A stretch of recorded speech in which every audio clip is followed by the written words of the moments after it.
दुर्भाग्य की बात है कि लाठियों के साथ महिलाओं का भी स्वागत हुआ, बाढ़ भी खींचे गए, धक्काशाही भी हुई महिलाओं के साथ, और हमारे जितने भी सरपंच भाई थे उनको पशुओं की तरह दौड़ा दौड़ा कर पीटा गया है। बड़ी निंदनीय घटना की खट्टर साहब ने उनका लाठों के साथ स्वागत कराया। एक तो हमारी महिला की आंख पे भी चोट लग रही है। लाठी चार्ज करोगे हमारी आवाज उतनी बुलंद होगी, और सरपंच भाई हिम्मत हारने वाले नहीं। आज फिर ज्ञापन देने जाओगे, यदि लेवे तो ठीक है, नहीं अगला फैसला फिर लेवांगे।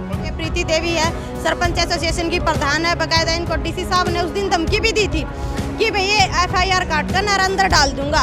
उसको लेकर वो एक निंदनीय घटना थी। और सरकार और प्रशासन की यदि मैं बात करूं तो सरकार यही काम करना चाहती। जो कोई सरकार के खिलाफ अपनी आवाज उठा रहा है, जो कोई अधिकार के प्रति अपनी आवाज उठा रहा है, उसको यह सरकार लाठी डंडों से दबाने की कोशिश करती है या फिर जड़ों में डालने की कोशिश करती है। जी क्या कुछ कहना चाहोगे? हरियाणा में कहीं भी प्रोटेस्ट हो तो किसान का अहम योगदान रहा है। जो किसान नेता है, चाहे हम महिला नेता की बात करें चाहे पुरुष नेता की बात करें, तो सबसे पहले वहाँ पर बिल्कुल जी। तो क्या कुछ कहना चाहोगे जो सरपंचा पर कल लाठीचार्ज जो है जींद के अंदर? देखिए, लाठीचार्ज तो एक दिन पहले फिर वहाँ पंचकुला में भी हुआ था कर्मचारियों के साथ, उनके साथ भी ऐसे ही बर्बरता हुई थी। और इसी तरह से जींद के अंदर भी कल सरपंचों के साथ निंदनीय जो घटना हुई है।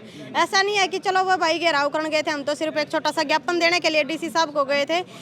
वहाँ हम कम से कम भी 12 बजे के और 5 बजे तक बैठे रहे, लेकिन डीसी साहब ने कोई सूद नहीं ली सरपंचों की। उल्टा उन्होंने ये बोला, CID के माध्यम से हमें ये मैसेज मिला कि भी वह मीटिंग में बैठे। लेकिन हमारा कहना यह था कि भाई वह मीटिंग में बैठे तो हम 6 बजे तक भी इंतजार करेंगे डीसी साहब का। हम ज्ञापन डीसी साहब को ही दे करके जाएंगे, क्योंकि पहले जब हम डीसी साहब से मिले, हमारे ये 5 सरपंच मिले थे। जो ये प्रीति देवी है, सरपंच एसोसिएशन की प्रधान है, बकायदा इनको डीसी साहब ने उस दिन धमकी भी दी थी कि भाई ये FIR काटकर न अंदर डाल दूंगा।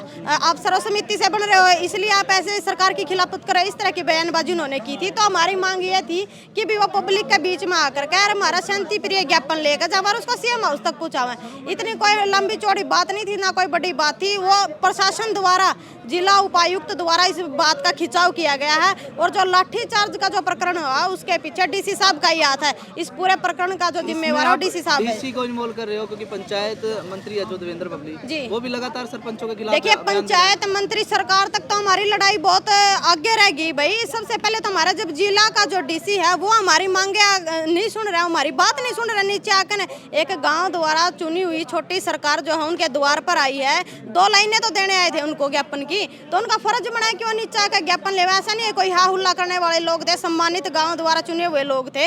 उनका फर्ज बना था कि वह नीचे आकर ज्ञापन भी लेंदे और बाकायदा चाय पानी का भी प्रोग्राम करना चाहिए था, क्योंकि गाँव के ये भी सम्मानित व्यक्ति है और वो भी संवैधानिक व्यक्ति हैं, तो उन्हें सम्मान भी करना चाहिए था। लेकिन इनका बड़े दुर्भाग्य की बात है कि लाठियों के साथ महिलाओं का भी स्वागत हुआ, बाढ़ भी खींचे गए, धक्काशाही भी हुई महिलाओं के साथ, और हमारे जितने भी सरपंच भाई थे उनको पशुओं की तरह दौड़ा दौड़ा कर पीटा गया है। जो हमारे जींद ब्लॉक के जो प्रधान है सरपंच एसोसिएशन के भाई विनोद हैं, उनको तो हाथ पे यहाँ सूजन भी आई हुई है। टूटने में तो कोई कसर नहीं रही, बाकी खून भी निकला है काफी।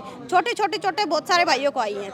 बाद में भी ये कहा गया कि सरपंचों के साथ जो लाठीचार्ज हुआ उसमें सहमति बन गई है। नहीं, सहमति कोई नहीं बनी है। वही बात है भाई, सुबेरे तक, क्योंकि इसमें गलती थी प्रशासन की, तो डीसी साहब के शाम तक पैर चौड़े हो लिए। सरपंच चाहते इन्विटेशन भेज दिया। अभी मैं एक बार बात करना चाहूँ तो डीसी साहब ने एक्सेप्ट भी करा, हमारे सरपंच भाई के सामने भी कि कितने गिल्टी फील करा, अभी हमारी कमी रही है, मैं मीटिंग में था, मैं नहीं आ पाया। बोले तुम ज्ञापन दोगे तो हम ले लेंगे। लेकिन डीसी साहब ने जब यह बात की ना ज्ञापन देंगे, तो भाई हम ही फिर ज्ञापन देने जाएंगे। लेकिन ज्ञापन हमारी बात वही अड़ी करेंगे अपनी बात पर। पब्लिक के बीच में आकर ज्ञापन लो, जो भी हमारा मन मुटाव हम उसको भूल जाएंगे यदि हमारा पब्लिक के बीच में ज्ञापन ले लेंगे तो आकर। जी, कल वैन के अंदर भी काफी धक्का मुक्की की गई, बाहर से डंडे और गाली गलौज की गई। नहीं, उसको लेकर वो एक निंदनीय घटना थी। और सरकार और प्रशासन की यदि मैं बात करूं तो सरकार यही काम करना चाहती। जो कोई सरकार के खिलाफ अपनी आवाज उठा रहा है, जो कोई अधिकार के प्रति अपनी आवाज उठा रहा है, उसको यह सरकार लाठी डंडों से दबाने की कोशिश करती है या फिर जड़ों में डालने की कोशिश करती है। तो इस सरकार ने कह रहे कि लाठी डंडा तो आवाज नहीं दबा कर दी किसी भी चीज की। जितना लाठी चार्ज करोगे हमारी आवाज उतनी बुलंद होगी, और सरपंच भाई हिम्मत हारने वाले नहीं। आज फिर ज्ञापन देने जाओगे, यदि लेवे तो ठीक है, नहीं अगला फैसला फिर लेवांगे। पंचकुला प्रकरण को कैसे देखते हैं? नहीं, पंचकुला प्रकरण बिल्कुल निंदनीय है, क्योंकि हमारे एक जो कर्मचारी थे वो अपनी तनख्वाह बढ़वाने के लिए वहाँ गए थे।